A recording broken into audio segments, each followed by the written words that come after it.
So we have made it to the end of the series. Yay. Hey, we just did it.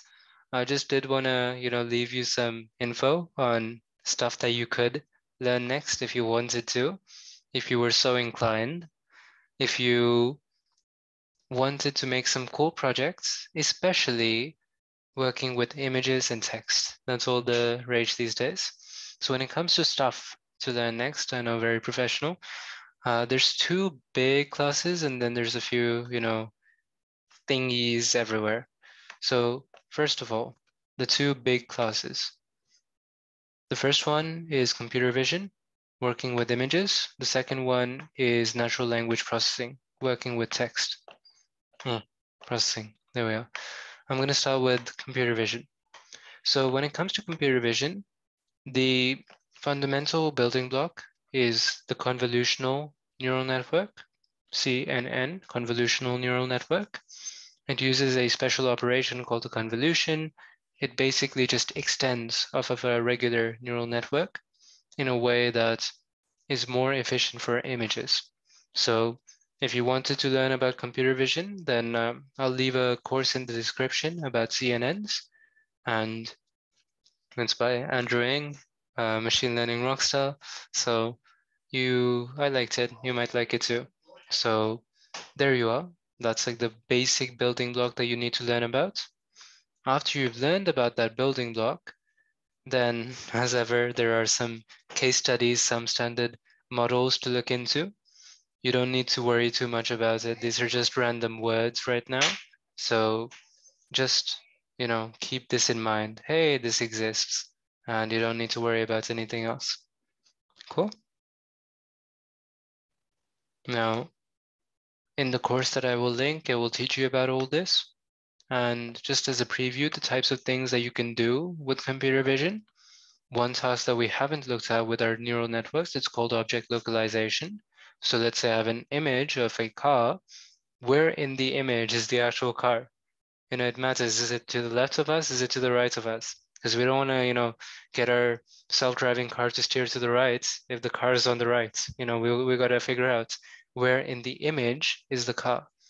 And this is where we draw what are called bounding boxes. So boxes, surrounding cars. You might have seen visuals of it like that. There's also what's called landmark detection. So in my face, oops, I'll say that again. In my face, you'll see I have my eyes here and then a nose and then my mouth. I can, put a point here, here, here, here, and here. And those are like the landmarks to my face. Those are the important features. So landmark detection, what it tries to do is it tries to figure out what are the important features of an image, and it tries to predict coordinates, just like, on a Cartesian plane. Where are those things? And another random thing, semantic segmentation. It's kind of literally like you take every single pixel in an image and you're like, what is the type of pixel this is? Is this, a wall pixel? Is this a shirt pixel? Is this a skin pixel? Is this a headphone pixel? Or, more seriously, is this a road pixel? Is this a pedestrian pixel? Is this a car pixel? I guess more with better English, is this pixel part of a car or a road or whatever? So it will kind of like assign an output class to every single pixel in an image. So those are just a few examples of problems you can solve with computer vision. And I'm sure you can, search up what kind of industries this is applied in, but another philosophy moment, we're very visual creatures, okay? So our vision is our greatest sense for humans. And because of that, let me tell you, like everything from the smallest microorganisms in the world to the largest galaxies, we want to see this stuff, okay? We will spend like billions of dollars launching telescopes into the atmosphere. We will spend billions of dollars, making microscopes that will image the smallest atoms. I promise you, you will find computer vision everywhere. Just so you know. Philosophy moment right there. Any questions about computer vision? All right. Another special thing about us humans, we have language. Language is amazing. If we didn't have language, you wouldn't be able to understand me. That's why we have natural language processing. Natural language processing, it basically, remember how I said like AI always needs numbers to work with, back in, I think the first lesson or something. The issue is that language, human words, they're not numbers, they're text. So the first thing you got to learn about with natural language processing is how do we convert text to numbers? And there's a useful concept there called word embeddings that you'll need to learn about. Once you've learned about word embeddings, how do we convert text to usable, numbers in some way? Then the fundamental building block of natural language processing is the recurrent neural network.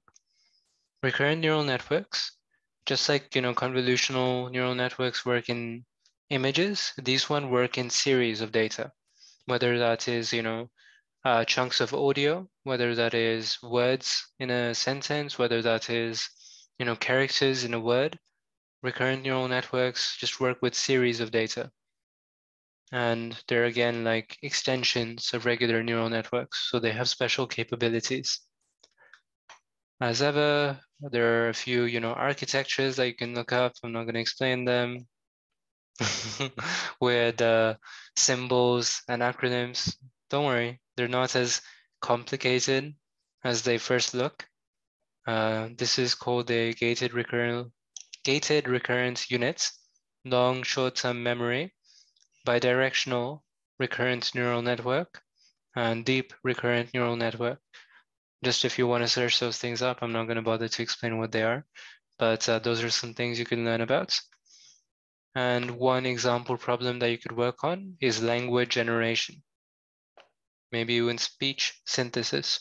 So how do you, take individual sounds, make them into words? How do you take some kind of mood and, generate a sentence, theoretical sentence about someone who has that mood? So generating sequences of data, that's what natural language processing and these types of RNN models do best. Any questions?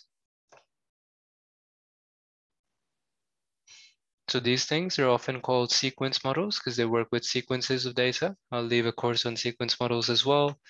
Again, entering Rockstar, so highly recommend. One last note, just to wrap up.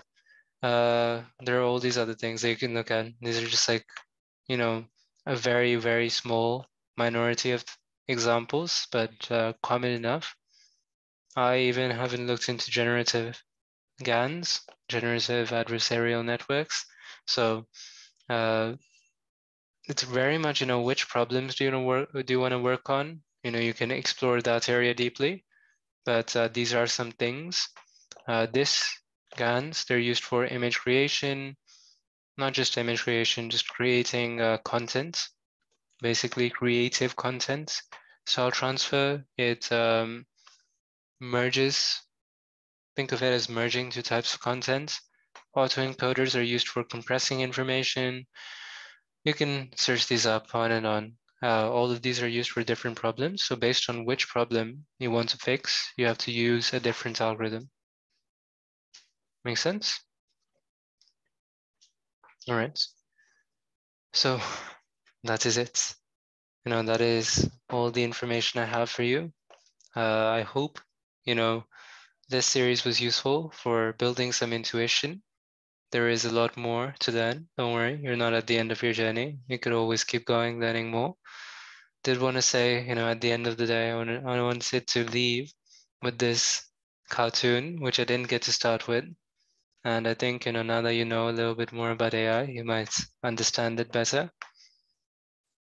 It's by XKCD.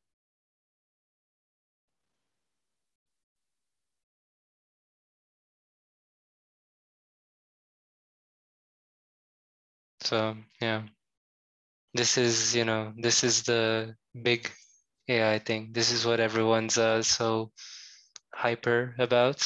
This is all that is going on. It is just a giant pile of math, and then lazy programmers who want to, one, get out of math, and two, also at the same time get out of all their obligations in life.